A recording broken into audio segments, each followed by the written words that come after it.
Hi, everybody. Welcome to our first panel talk of our second day of our virtual trade show. Hopefully, you had a navigate around yesterday, so you'll know what the format is for today. But if you haven't and you are just joining us for the first time, this is an open discussion, a panel discussion with some incredible brands and retailers that we have been working with. And we want to kind of open up this conscious beauty discussion to everyone. So if you have any questions at any point, please pop them in the audience chat. We will come and answer them at the end. But I'm going to start by bringing on our amazing speakers. Hello. Hi, guys. How are you? Morning. Good morning, everyone. Hi. Now, unfortunately, Joanne can't be with us. She's from Holland and Barrett, but I have no doubt that you guys here will be just as wonderful and share so much knowledge. So anyone that does have any questions for Joanne, you can also ask us and we can send them back to her. But I'm going to kick things off with maybe getting you all each to introduce yourselves and share a little bit more about what you're doing at the moment. Claudia, can I start with you?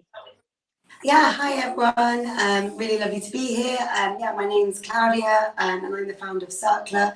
Sort of the easiest way to understand what Circular is we're a little bit like the milkman, but for beauty. So we refill planet positive beauty, home and lifestyle brands directly to your door. So yeah, just like the milkman.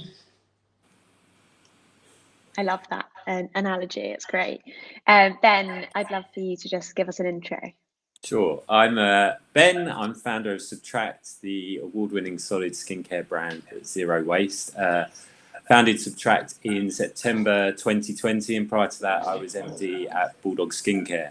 I was thinking about how long I've been in the industry before this, and it's about 20 years now, which is petrifying, but that's what it is. So there we are. That's me.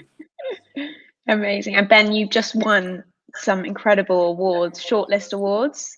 Yeah, some of the beauty shortlist awards, including Best Zero Waste Brand, which is just amazing. Yeah, really good. So really happy about that. Thank you very much. And Laura, over to you. I'm Laura Rudo. I'm the founder of Adaptology and Evolve Beauty, which are two certified organic sustainable brands, which we make in our own eco studio, which is in Hertfordshire. And I've been in the beauty industry for about 17 years, a long time as well. And it's nice to meet you all. Amazing. Thanks, guys. So, like, a wealth of knowledge here, I think, and it's great to kind of see the innovation that is popping up, but also the experience that comes with it. And I feel like this whole conscious beauty space is evolving so quickly, changing so rapidly. And I mean, for me, naming this talk even was tricky, because when we talk about sustainability and conscious brands, I think there's so much greenwashing that goes on with different phrases that mean different things to different people. Laura, for you, when you're speaking to your customers about brands, products, how do you kind of avoid the greenwashing and make sure that it is kind of clean and transparent as possible? I think that well, the first thing is we've been doing this for a really long time because we're very passionate about it. So I think that you know, we've over the years we have had the opportunity to do a lot of work with certification. And so some of it is actually going through the processes and doing your homework and doing things properly, which is the way that we like to do it. So we have gone and got certification for certified organic, certified vegan, certified cruelty-free.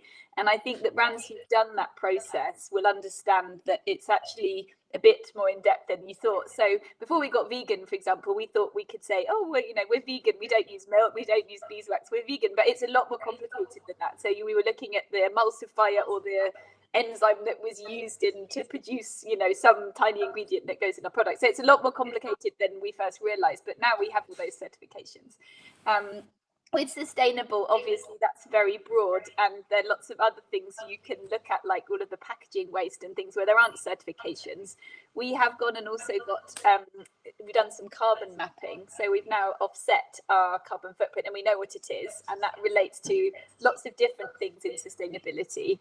And we're in the middle of trying to get a B Corporation status as well, which is, we've done the application and it takes about 9 months to actually go through the process. So I think that the biggest thing we can do with greenwashing is really to try and pick brands, or to, if we are a brand, try and actually go through the process of making sure that what we're saying is true. And then I think the other thing is the way we communicate it should be transparent. So when we're not perfect, when we're not 100% natural, because it needs to have a synthetic preservative in it, we do say that when we put that on our labels or on our website, so that people just know what they're getting. And I think actually people really appreciate that. They appreciate the sort of the transparency and the honesty, because it is a process. It's a work in progress. We're not perfect in many ways, but we're trying our best to do everything we can.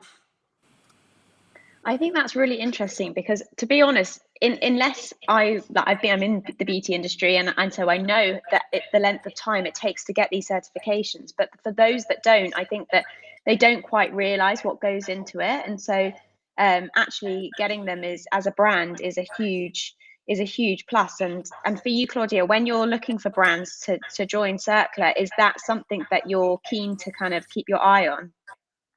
Yeah, definitely. So, I mean, we're not obviously like a certification, body. Like we do only really want to work with, brands that, I guess exactly like Laura said, sustainability is very broad, but that are conscious of their impact and taking kind of steps, to either minimize it, or and are really thoughtful in the way that they kind of run their business and produce their products. The way that we've gone about it is we've set up kind of 10 values, or I guess pillars, that we kind of look at brands across, and we've weighted them. So, for example, us and Laura and Evolve is a great example of this. For me personally, I think a beauty brand that's most probably taking really, really reasonable steps to offset all their emissions, compared to a brand that maybe just donates a percentage to charity, are that they're kind of, we see them as on different scales. And what we try and enable customers to be able to do, and it's definitely, that's where we want the platform to go to, is to be able to understand the breadth of sustainability, also kind of choose what's important to them, but also understand that brands, there's no way that a brand could be completely perfect, and that it is a journey, and that there is nuances to the various levels of sustainability. When going back to your point around greenwashing before, we've seen an enormous amount of brands just come out and put that they're vegan on it, because customers have now got this rightly so, because of the food industry, but this assumption that if a product's vegan, it's better for the environment, but that for a beauty product that might not necessarily make sense, doesn't make it sustainable, depending on how you obviously define sustainability. So that's kind of what we've tried to do, and that's a big focus for this year, is enabling customers to search by products via these different values and making them quite clear, but also being very careful that we don't want to be a certification body. We just want to kind of put information out there, and that it's not our we're not able to go and be an independent verifier of all brands. Yeah, but I think it's that education piece, and so like ensuring that as a retailer or even as a brand, you're fully kind of educating, and the transparency piece is so important as well. Ben, for you, obviously your products are solid, but kind of apart from that, what are you guys doing that is making you kind of stand out and obviously win these incredible awards? So I think firstly, I feel like as a brand, we're in quite a privileged position in that I only founded the business in 2019, and even between 2017, when I left Bulldog, and 2019, awareness of those issues like plastic pollution, like over-reliance on palm oil, like water scarcity, they've all kind of, both from a industry perspective, awareness of those has grown tremendously, but also from a consumer perspective as well. So it feels like when I came to launching Subtract, I had visibility of those issues, and that's what kind of brought me, trying to tackle all those issues head on today, is what brought me to the idea of solid skincare. I think the other thing is we're a member of an organisation called Provenance, who are a great organisation. We'll either see those guys absolutely dominate or other players come into the space, but having people who platforms that help you to evidence your claims, because there are so many different claims, and it is important that there is evidence to obviously back them up, and that will help minimize greenwashing and build consumer trust and all those kinds of things. So I think being members of organizations like that is really important. And then really, I think the other thing to say is just, again, the other really important thing is that there is no compromise on performance. So that people can enjoy these products and know that they're doing the right thing by the planet, but at the same time they're still getting what they want as consumers in terms of the quality of the ingredients and the performance of the skincare itself. So we just strive as much as we can to do that. Of course, accreditation, as Laura mentioned, is really important. We're certified cruelty-free. There are, of course, with those accreditations, there are kind of price tags attached to getting those accreditations. So as a small startup business, you can kind of almost set out a pathway that you want to get to. And kind of obviously our goal is to then, get vegan accreditation, et cetera, over time. So that's the goal really for us. And I think it's just about, making sure that those accreditations as well are really well respected and well known within the industry, and not just within the industry, but that the consumers understand what they mean as well. Yeah, absolutely. And I think that's a big part of it. It's actually understanding as what that is and making sure that that's like fully transparent and understood. Otherwise, I mean, what's the point of it? Absolutely. But very interesting, because I do think that as kind of more and more brands come to market, these accreditations are so much more important. What other innovations and developments, maybe Claudia, one for you, are you seeing on the rise? I think one thing that's really interesting, and I was actually at Evolve's kind of sustainability update a couple of weeks ago, which is amazing. And I think you guys definitely mentioned it. I think that it was something you were also looking into. But I think the rise of concentrated kind of, powders or solutions, because obviously a lot of beauty products, and I'm particularly talking like shampoos and body washes, there's it's a lot of water, and I think the home care market has already seen like a kind of massive rise in these. We stock a brand called Spruce. There's several others on the market. In fact, I feel like there's one launching nearly every other week, where you get a kind of concentrated tab, add it to water, and boom, you've got kind of bathroom cleaning spray. And I do think that trend will hit the beauty industry. I think. And you've already started to see it. I think it will be a question of getting the quality right, for consumers, and then getting obviously the breadth of products, because I do think we're still in a place where consumers do really like options. And I think the rise, the kind of, I don't see us going away from people still wanting, particularly women, who's probably wanting multiple products, in their skincare routine. So I think those innovations will also have to keep up with, like, really making sure they land on quality, but also still that people like having, a multiple step skincare routine. But yeah, I think that's an amazing innovation, because it also really can fix a big problem with a lot of liquid products where, particularly around packaging and packaging waste. Yeah, really interesting. And you touched on Laura's transparency and sustainability report. Sorry, if you want to add something onto what Claudia just said, please do. But I'd love for you to share a little bit more about that as well, because it is really, really interesting, not just for you as a brand, but for other brands and other retailers to kind of take note of. Yeah, I just wanted to share our experiences on the concentrates first, but yeah, I'd be really happy to talk about the report as well. I think, one of the reasons that we started looking at this concentrate idea is because of the conversation I had with Claudia about reusing bottles and washing them, because a lot of customers ask us, can I send my bottles back to you? Will you clean them and then use them again? And they're trying to do the right thing. And I totally understand why they're asking the question. And so we looked into it, and I was trying to find, could we find somewhere where we could wash the bottles? And when Claudia and I spoke about it, she said that actually, in her experience, the carbon footprint of moving the bottle around is quite substantial, and it follows our experience in other bits of the carbon footprinting we've done, where we looked at the ingredient carbon footprint, and actually most of it is in the transportation rather than the extraction. And in some ways that's good, because it means it's quite easy to then make decisions to use ingredients that are sea freighted rather than air freighted. That's actually a more easy decision for us to distinguish than trying to work out different extraction methods, which would be very complex. So it's helpful to do the footprinting, because then you can learn those things. But what Claudia said was really interesting, because it means that sometimes what we think is the right thing to do isn't actually the thing that is the lowest carbon. And with everyone wanting to send their bottles to be washed, it's probably not the best idea. The better idea is for them to keep their bottle at home, and for us to send them something new to put in the bottle, and ideally something that's lightweight, because then that's going to reduce the carbon footprint of that. So it sort of leapfrogs the ideas of what people are doing at the moment with circular economy, where they're moving things around, and it sort of replaces that with moving the lightest thing around, which is the sort of the dry ingredients. So I think it's a bit of a game changer really when it comes to circular economy.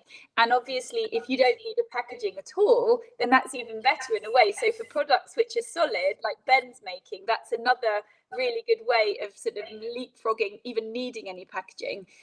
Our experience of making those concentrates is that technically it's still quite challenging. And so we are working on probably the easiest one of those to do, which is concentrated wash. Because when you start getting into concentrated emulsions that need to be recreated, so like a cream, some people have done it, so Ethika's done them. And I haven't tried them, but they look amazing. So that I think is a really interesting area, and I think that things will come out in the next few years. I know that on the conventional part of the market, they're looking as well. They're looking at things that look a bit like a Tide Pod. I've seen those at trade shows and things. So I think they may get there even before the natural market does, because they have more ingredients to work with that may be easier to kind of keep the performance. So yeah, that's on the concentrate. I'm sure Ben will have some comments on solids as well. On the report, we started making this report for 2020. So we published 2020 and we just published 2021 recently. And what we were trying to do, and we were inspired by people outside the space, so people like BAM Clothing, who produce reports like this, and other big companies do as well. And we're not that big yet, but we thought that it's really a good way to share what we're doing, and to kind of, one of our pillars is all about trying to share our learnings to help the whole industry develop. And that's sort of part of one of the reasons that, you know, one of our sort of missions as a brand, and just be super transparent in terms of where we're up to, and really then set ourselves more goals for the future. So it's sustainability, as we said already, is a journey, and it gets easier to do things that were impossible before. So that's sort of the journey we're on. So we announced a few new things we've done this year, like the carbon footprinting. We announced that the next thing we want to do is to try and better understand our supply chain. And so there's sort of, now we're kind of trying to work out, well, what are we going to do next? So that's kind of going to be one of the next things this summer, is sort of like, what's our longer term strategy for this? But I think that it's good to share all of that, and it's good because it helps consumers see what we're doing, but it's also good because if it helps other brands to develop as well, then that's good, because it means the whole industry's moving in the right direction. Yeah, absolutely. And I'm right in thinking that you can see the report on your website?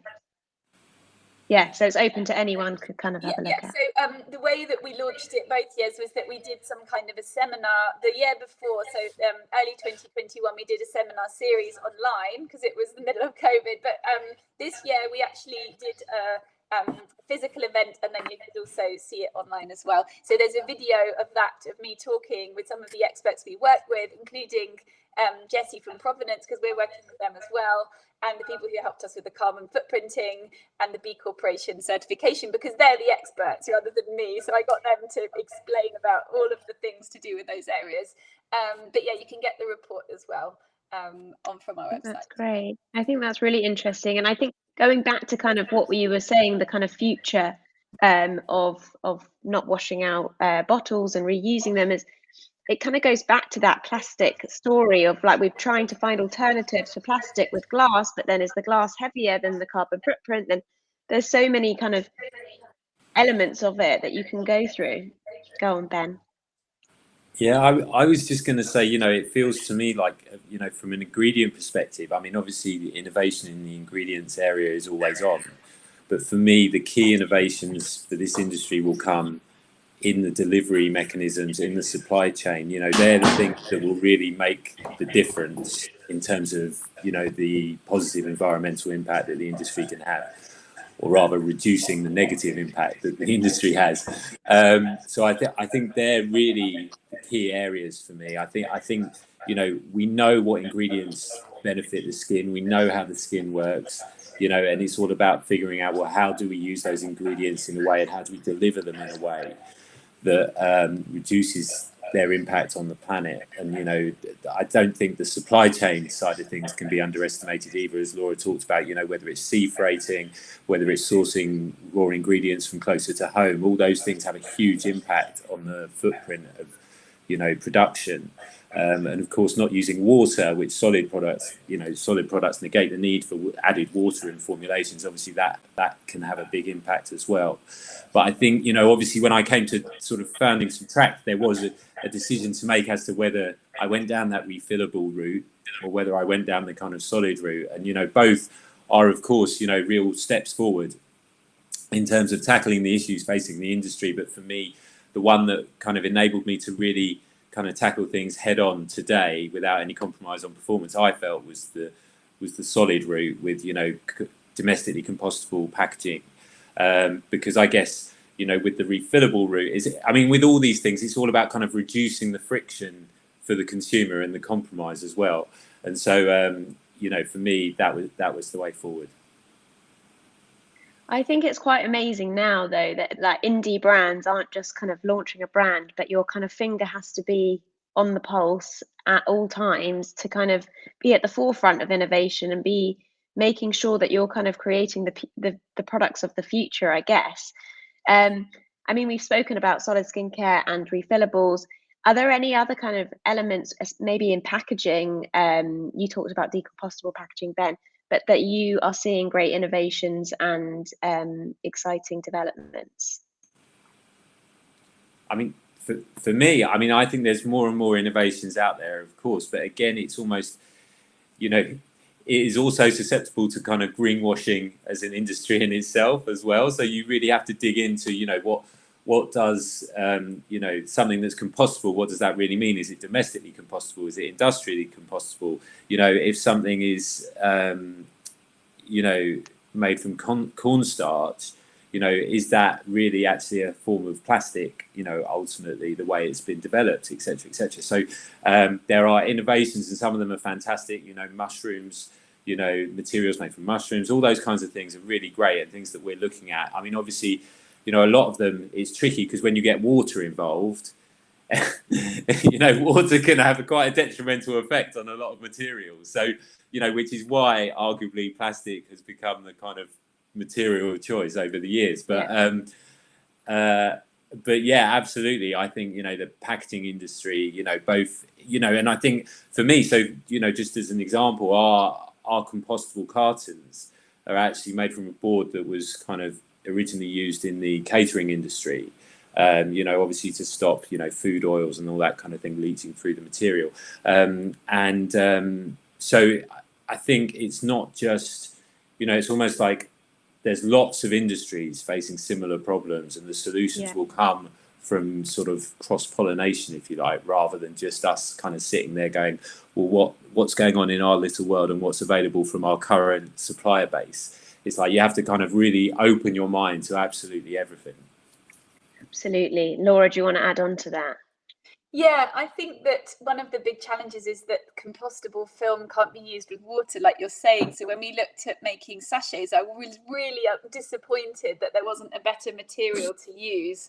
We've chosen the best available, but I would love there to be a compostable film that could be used with water-based things like a cream, which I think will come. And actually, I think a lot of the materials innovation is going to come with new feedstock materials like algae. So there's a really cool business called Skipping Rocks Lab who make this kind of wibbly pouch type thing. They used it in the London Marathon, and they've done trials with ketchup sachets and things. and it's made of algae. And I went to a dinner where the founder was speaking, and he said that, you know, he used to work on oil and petrochemical technologies, but these have been developed for probably 100 years. So you've had 100 years worth of innovation on plastic technology, and now you have, you know, millions of grades, and they do all these different things, and you can use them in cars or in medical devices, and they're all these different grades of plastic. And algae is really at the very beginning of that journey. So imagine just and obviously we can learn from what we did with plastic, but it's going to innovate really quickly, but it will take a bit of time for that industry to develop it. But I'm sure that people are developing these things. I've spoken to them, and they are. And when my experiences with ingredients when I was in the industry in 2005 was that it was in a similar kind of a place. We were going, can you make that without parabens? And they said, oh no, but parabens are in our formula. You know, our ingredient is preserved with parabens. And we were going, well, we won't use it then. And obviously we were only one of many people who were having that conversation. But by sort of 2010, 2012, there were loads more choices available as a formulator or cosmetic designer, which was really good. So, but it did take a few years for the supply chain to kind of respond to it. And I think the same thing will happen with the packaging. And in a few years, there'll be more things available. And I hope that's the case, because it needs to improve. Absolutely. Ben, go on. I was just going to say that I think the other big difference that I've seen from, you know, when I reflect on the difference between now and my time kind of in the early days of Bulldog is just brands working together and sharing solutions. Like that happens so much more. You know, I've been fortunate enough to, you know, be invited over to Laura's studio to have a tour of, you know, how everything works there and see, you know, the amazing work that those guys are doing. And, you know, I think, and we share ideas and materials and all that kind of thing, because it is overwhelming. You know, it could be like the ultimate material could be anywhere, you know, and we're all striving to create, you know, ultimately to create an industry, you know, that really doesn't have the impact that it currently has on the environment. So I think people are far more willing, you know, brands are more willing to share, to become friends and just kind of really work together to help solve these problems. I think that's probably the most encouraging thing, you know, whether it's Joe from Beauty Kitchen or Laura or whoever, you know, everyone, certainly for me at least, I've been fortunate enough that they've been really supportive of what I'm doing and try and really help, you know, put me in touch with different suppliers, etc. I think there'll be a lot more of that over time. Yeah, I agree. And I think that the beauty industry has sort of almost like come together and held hands to sort of be like, we can do this together. And I love what you said also, Ben, about looking at other industries, not just the beauty industry, for those innovations too. So looking at the food side of things, and there's so many more, because everyone is, I guess, on the same mission of wanting to have a more conscious planet. So I think that's lovely, and I agree, like even the brands that we have on our platform are so much more willing to kind of share ideas and give tips to each other, because they've all been in the same position, and they're all kind of aiming towards the same goal. In terms of retailers, how do you guys feel like the retailers are showing kind of the next positive step towards a more conscious beauty? Laura, shall we start with you? I think there's a few ways that they can get involved. I mean, we've been really lucky with our partner retailers, and we've been really championed by some of our partners like John Lewis, who've been an amazing partner, and Holland & Barrett as well, more recently. And I think that they can get involved by championing niche brands who are trying to do interesting and innovative things. And I think Holland & Barrett in particular have really tried to do that, which is really cool. And I think they can also help, because a lot of smaller brands don't have physical distribution. And so some of the things that bigger brands can do, like having a take back scheme and not having to ship things around unnecessarily and things like that, are much more available for some of the bigger retailers than they would be for us. But some of the partnerships that the bigger retailers, I meant the bigger brands before. Some of the partnerships that the bigger retailers have, like John Lewis, have been working with TerraCycle and things like that. So you can go in and then you can drop your bottle there. is something that makes that more accessible then, if we're a brand that's working with them. And I think the other thing is that, when customers come to us, when they come to our website, we've got a storefront that we can then use to tell a story and to help educate them about what we're trying to do and what they can do in terms of playing their part. But when it comes to working with our retail partners, we then need them to be the sort of the mouthpiece of that, so that because they're the ones having the dialogue with the customer then. So I think they're a really important part of it, basically. And we need to work together on it. And I guess like the bigger retailers obviously need to do their part, but how have you seen smaller retailers, maybe more independent boutiques, zero waste stores, places like that, Ben, that stock Subtract, how have you seen them kind of bring that sustainability message and continue to promote it to their audience? Well, I think those kind of retailers absolutely pride themselves on bringing something different and meaningful to their local community, if it's a local store or even their website. And so, for me, this is just the next step in that, and finding the latest new thing that they think their customers will love,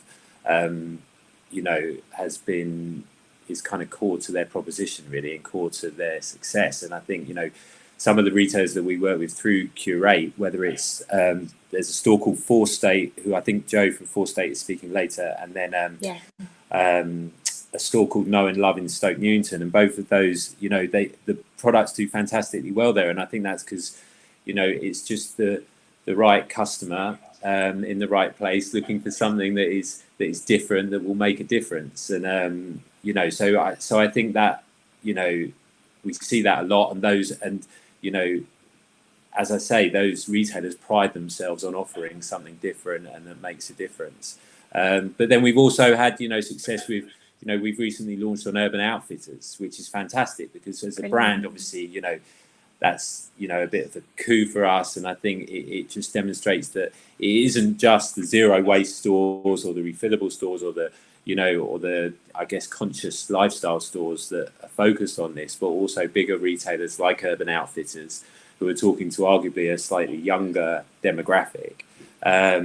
Because all these consumers are changing. Everybody's making conscious decisions about what matters to them when they decide what brands to buy.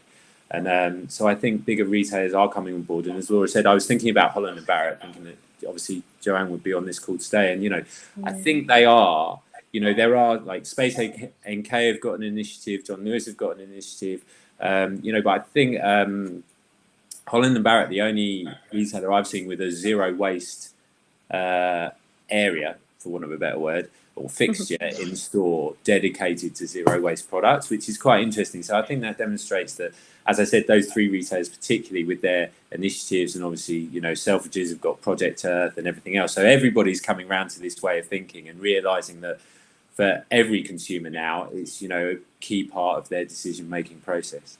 Yeah, absolutely. And I guess for you, Claudia, you've already your audience, I guess, is already invested in that whole conscious beauty sustainability movement. And for you, the most important thing is obviously communicating that message and getting it across. And you've mentioned that the different elements in which they can search on the site through what they're passionate about, whether it's the carbon footprint or plastic waste.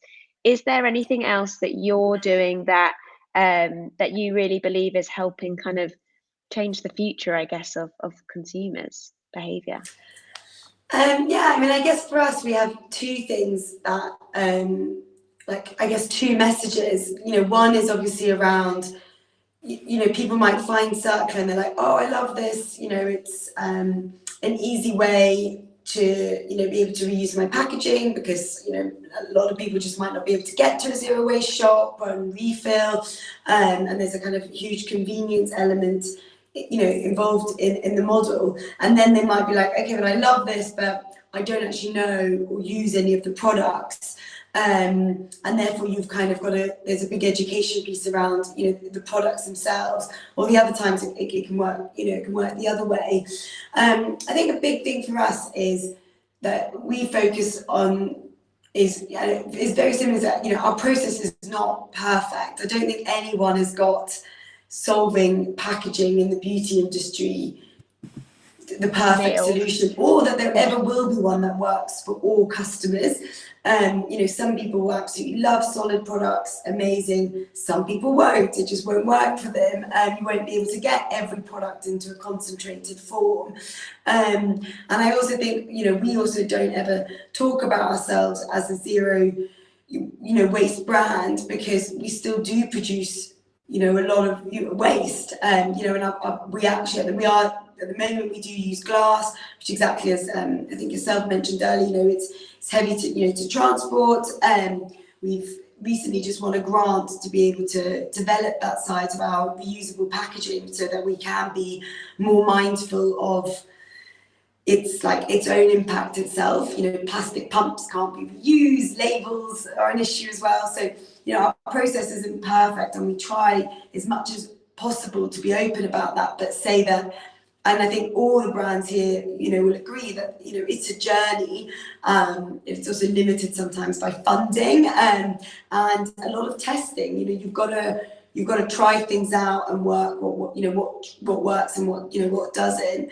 Our business model is definitely evolved. One thing that we aren't able to do at the moment, for example, because it doesn't make sense exactly from Laura's point of just moving empty packaging all over the country. That's just not the answer, and that's obviously not the answer.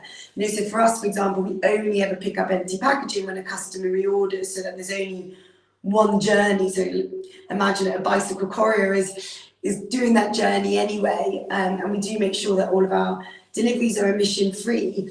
But that means that we obviously we can do we do requests on a monthly basis for people to let us know if they've got packaging because they don't want to reorder. And we have a really, really high reorder rate, refill rate at around 80 to 85%.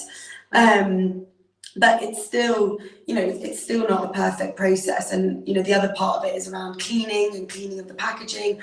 We just outsourced that to a company that's been set up for reusable packaging washing, which means that we're not running wash cycles, and they've optimized their washing process to make it as environmentally friendly as possible, but still, that uses water, that uses energy. So that's why I'm always really mindful of pitching circular as the perfect solution. It's just a solution to part of a problem, and there's going to be lots of other solutions, and it's probably going to keep evolving as well.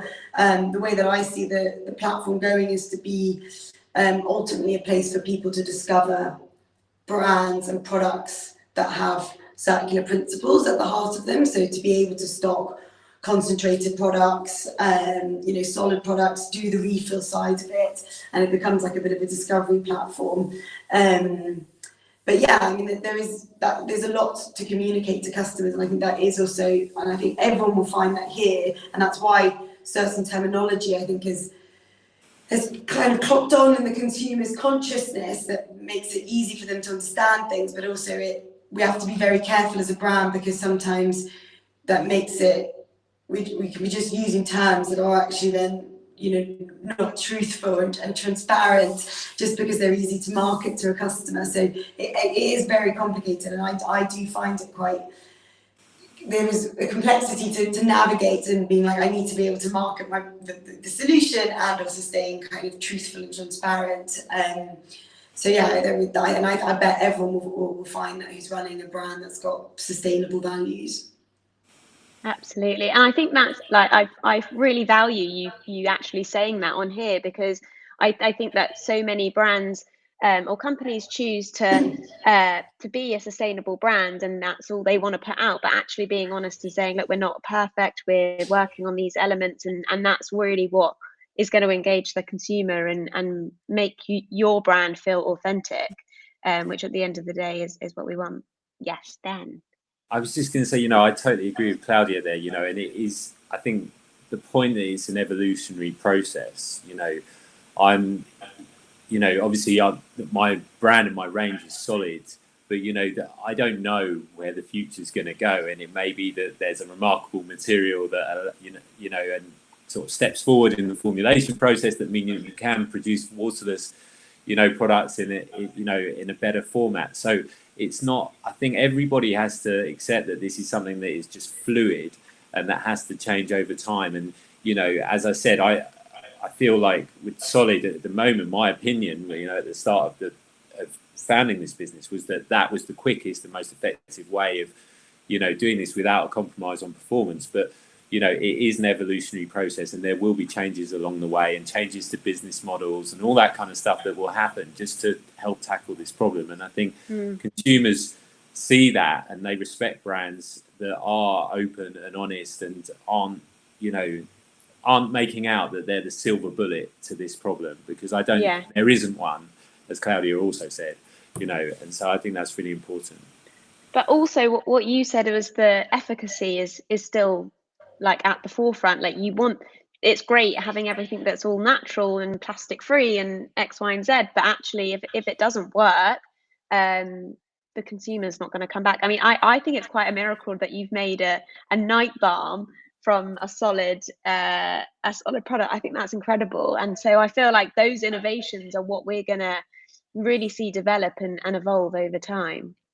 Yeah, I think you're right. I think the innovation is absolutely key. And of course, you can have a beautiful brand and you can tick all the boxes from a kind of sustainability perspective, but ultimately, the product is being purchased to do a job, and so that that is as important as everything else, really. I think so.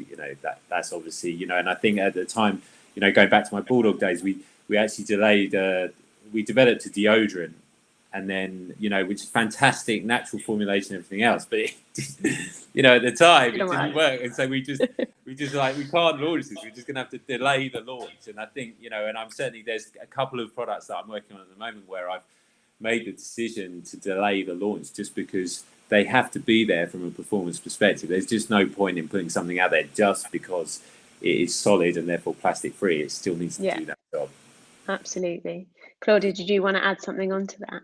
Yeah, I think this bit around quality is something I feel really, really strongly about, because I think brands, and businesses have to be really careful, because obviously there is a lot of shouts and rhetoric, in the media that consumers are obsessed with sustainability and people are very mindful. And that's true. I think people are more aware, but and there is obviously a section of consumers who this is their main priority, to pick a brand that's sustainable or zero waste, and let's not ignore them. Let's put them to the side. But you still have the mainstream of consumers will not pick a product because of I don't see this happening yet. Yeah, of an environmental reason, if the quality or aesthetic is not there, they might buy it, but they might not buy it again.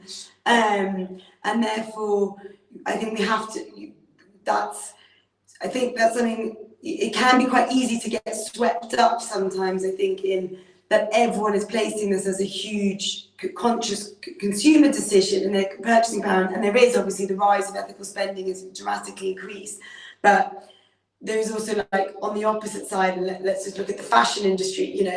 Boohoo.com is like sells hundreds of thousands of pieces of clothing every single day for like a penny, and so there is and there is a balancing act that we have to kind of be very aware of, and I think looking at quality, accessibility in terms of affordability, is just really, really still important, because I don't think consumers are at that tipping point yet where they will all, like, we see mass exodus of buying brands just because of sustainability credentials. And I know that's a bit of a controversial thing to say, but that's just my view on the market still. And Laura, you had your hand up. Do you want to add something on that? Yeah, no, I totally agree with you. I think there's way back when we used to call them the dark green consumer and the light green consumer, when we were sort of looking at the market, but this was sort of back, 10 plus years ago. It's probably a little bit, the light green consumer is almost everyone, and the dark green consumer has probably really grown. But I still think that a lot of people are really balancing sustainability with all the other purchase drivers that they had, and those include convenience and price and performance and the way things look, definitely. So I totally agree with you. And I think one experience we had recently was we launched a mycelium Christmas set, which was such a cool set. So it had a kind of this mushroom outer box that had been grown from a hemp substrate, and then it had a lid on it and then a sleeve on top of that, and it was our most sustainable Christmas set that we launched this past year, and we were really excited about it.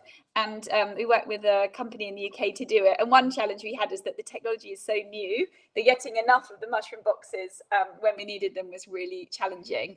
But the other problem we had was that customers, I don't think they really thought they looked pretty enough to be a set. I mean, we did sell them, but I think that we thought customers would really be, that would be the one they preferred. But actually, our normal boxes did better really than those ones. And it's sort of interesting because the evolved consumer is quite a green consumer, really switched on, and we often learn from them about things to do with sustainability. But at the same time, when you're giving a gift to your gran, do you want it to look like sort of a mushroom box, or do you want it to look nice and shiny?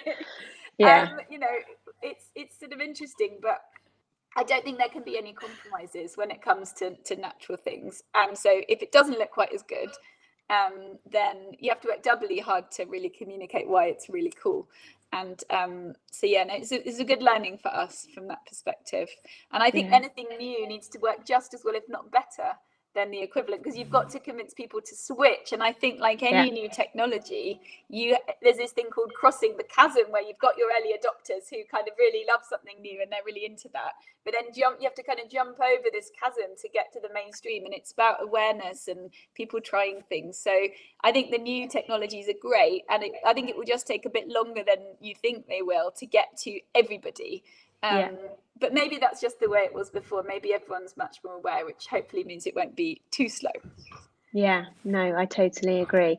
Now I'm just a bit conscious of time, so before we ask anyone in the audience if they have any questions, I want to finish off with asking you all, and we've kind of talked about this overall, and then Ben, you just said, I don't know what the future of conscious beauty is, but what do you think, if there's one thing that you think will evolve and change in the future for conscious beauty, what do you believe?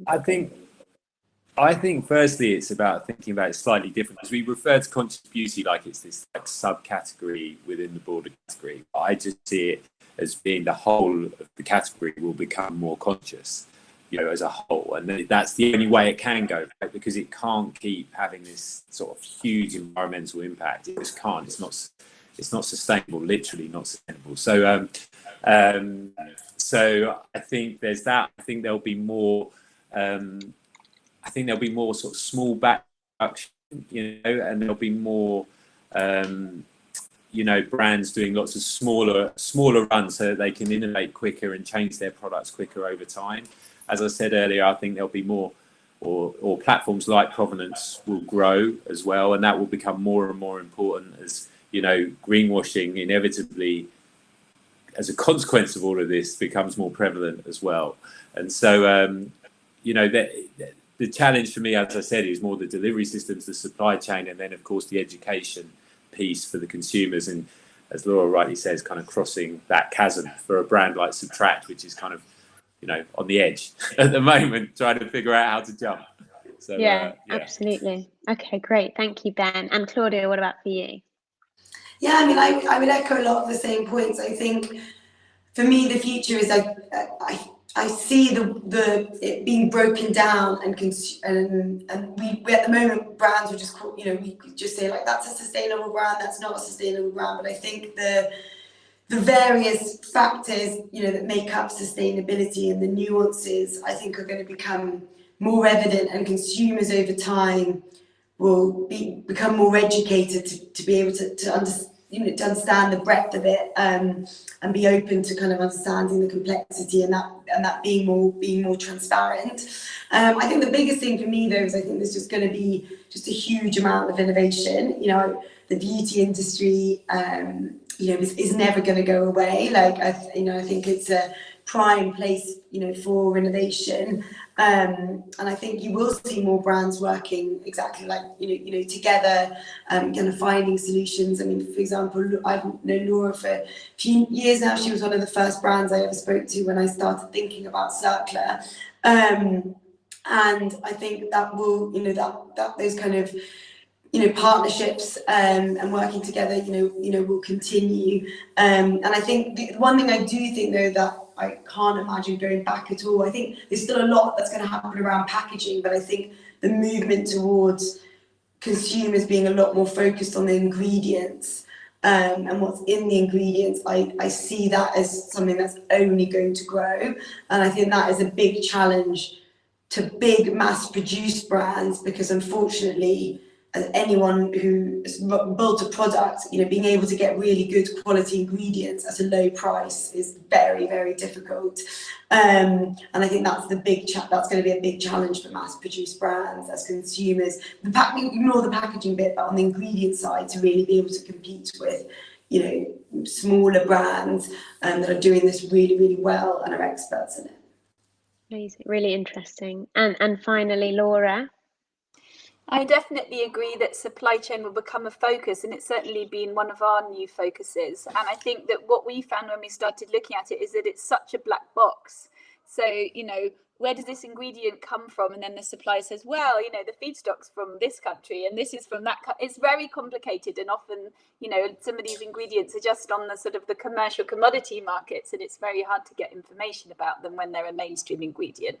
But trying to just map the ingredients for our carbon footprint showed me that we don't know enough about them and where they come from. So next it's trying to work out, well, where did they get extracted and was it ethical? And we've identified a few hotspots where we've made sure that the supply chains are ethical, like in mica extraction, where there are known issues. But what about all the other ingredients? It's we need to know, and that's one of our projects.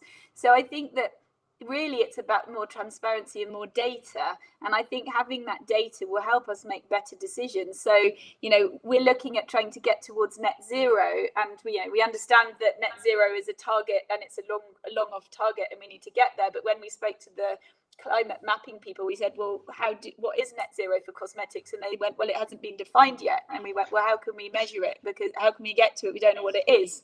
So, and there's a question in the chat saying, is glass better than plastic? It depends. Which glass, which plastic, where's it coming from? We need more data. How can we make decisions without it that, which is better? And so, that I think is going to help a lot. And that's what I would like to see. So even at the moment, we're trying to work out, we know it's greener to make products in our own studio, but how much greener is it? How much carbon does it save? And what else is good about it? We know it's better intuitively, but we need to find out. But to work out any of these things is really expensive and complicated. So I hope that more data, more generally available data will help, as well as just uncovering things in the supply chain. And I think those will change. But I agree that innovation will really help, particularly on the packaging side, to take us to the next step. Amazing, thank you. And I echo what each of you have said, and I really appreciate you being so open and honest and sharing your experiences with our community as well. So we do have the is glass really better than plastic question in the chat. And then what other interesting plastic alternatives to packaging have you seen? Does anyone want to answer that one? Well, on the is glass better than plastic, I'll just start off. So glass is heavier. So obviously there's, we have to transport it around. So that makes, more carbon as we transport it. But you can recycle it without it degrading. So with plastic, every time you recycle it, it gets worse and worse. So eventually you can't reuse it. So you're balancing off your carbon and your waste impacts. And how do you even, they're apples and pears, how do you even add those up? You can't. So it's a tricky one. I bet Claudia has some good answers on this one too. No, exactly that. It's so tricky, and it really depends on the use of it as well. I think the biggest problem with plastic is plastic as material is not a bad material. It's actually lower energy to produce. The biggest problem with it is that we produce so much of it in single use, and we don't have the infrastructure and there's no commercial real value, which is increasing at the moment actually. But to recycling it. You know, so much of it gets shipped abroad, so its end of life is very, very problematic. But when it's in use, it's actually a really, you know, great material. So I wouldn't say that we have an issue with, it's not necessarily the material itself. I think it's probably how we're using these materials. I mean, when we started Circular, we went to glass because the washing facility that we were using just didn't really want to wash plastic. But the company that we're working with now, you know, they can't wash PET, but they can wash, you know, for example, plastic water bottles, or baby bottles. We use them hundreds of thousands of times if anyone's had a kid, and there's nothing wrong with them because it's being reused, the same as Tupperware. So it's not necessarily plastic that's the problem. It's trying to find ways potentially to reuse it, that I think is then makes it as a material really, really great. But yeah, you know, glass is, you know, we have to be very careful when glass gets delivered to us in the office, it comes wrapped in so much plastic to protect it, and you're like, oh, you know, we're still a small company, so we don't yet have most probably the voice to be able to tell our supplier that, you know, could they wrap it in less, because they don't want to risk it breaking, because then they're going to get an email from me saying all your bottles have arrived broken. So, you know, it is really complicated, and that's why I always go back to, there isn't a perfect solution yet. But, you know, this is a journey to try things and evolve, you know, and you know, find out what could work and that works for your kind of business model. And then in terms of alternatives to plastics, I mean, I'm sometimes a bit skeptical around the rise. I think it's calmed down a little bit now of like bioplastics, because they do just require again, you're not really changing the end of life. And when we talk about end of life, it's like what happens to it when it ends up in the bin. You know, a lot of them will say that they're biodegradable or compostable, but they need to meet certain conditions. And if you as a consumer, which I'm assuming most people do, you just throw your plastic in your recycling bin and it goes to your local authority, picks it up, the chances are that local authority, if anyone has ever been to a recycling centre, they're not the most, you know, high end, and they're dealing with so much rubbish, they're not going to be able to be like, oh yes, there's that bottle, it's bioplastic, let's take it out and make sure it goes into the right, you know, compost, you know, needs industrial composting. So I think we have to be, that's where my nervousness around some of these material developments are. I mean, by no means I'm not an expert. This is just from my own conversations and my own understanding and kind of reading up about it. But I'm sure packaging material experts might have a different opinion. But that's kind of where I've got to my view on it. I was just going to say that I think, you know, almost regardless of the material, I think, you know, we all recognise the need for, you know, all our products need some form of receptacle to hold them, whether they're solid or otherwise, and whether that's plastic or not. You know, in purchasing that receptacle, the